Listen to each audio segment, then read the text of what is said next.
Okay, this lesson is on the center line and target selection. Whenever we're punching, whenever throwing any technique, whether you're practicing, whether you're just doing standby punches, warming up, you are throwing your punches at a specific target. Even if nobody's standing in front of you, in your mind, you're aiming for a specific target. You don't ever just throw your punches out aimlessly. They're always with a purpose. Okay, the center line. We're gonna use Bob here as a dummy here.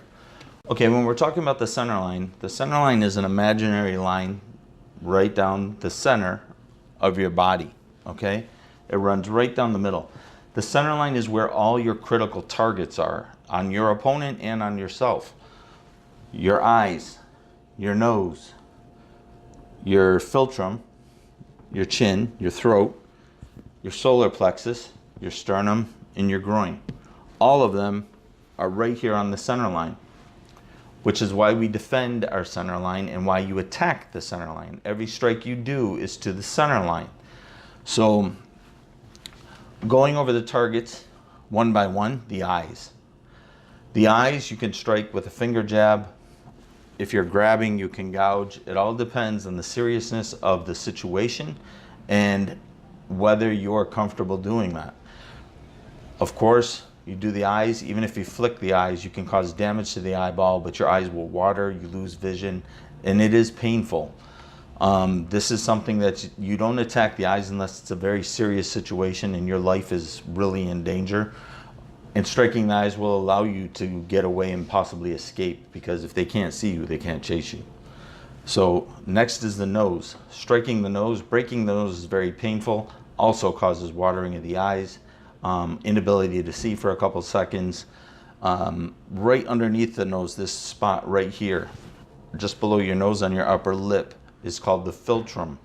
Striking here can break the blood vessels in the top gum, eventually causing the person's teeth to fall out. You also run the risk of breaking the teeth off, especially if you strike this with your knuckles. Striking the philtrum, what they don't show you in the movies, they'll show somebody get punched in the face and in the mouth, but they don't show you a person's hand with the teeth stuck in their knuckles, which does happen. So striking this, you're going to use either a soft strike. The chin. Striking the chin, this is the button, the knockout punch. You see a lot of knockouts come in boxing because of hitting the chin here. What it does is it pushes the jaw back, and it hits the nerve centers here in the back and causes knockout. Here, the throat. The throat, very fragile. Does not take a lot to damage the throat. You can strike the throat, will cause swelling, difficulty breathing. The solar plexus, about the size of a silver dollar, right here just below the breastbone.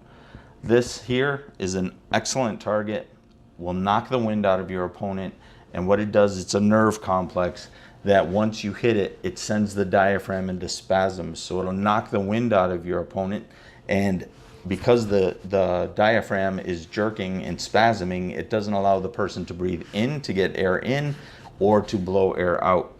So they just can't breathe until it stops quivering. Very good target to strike. Then the groin.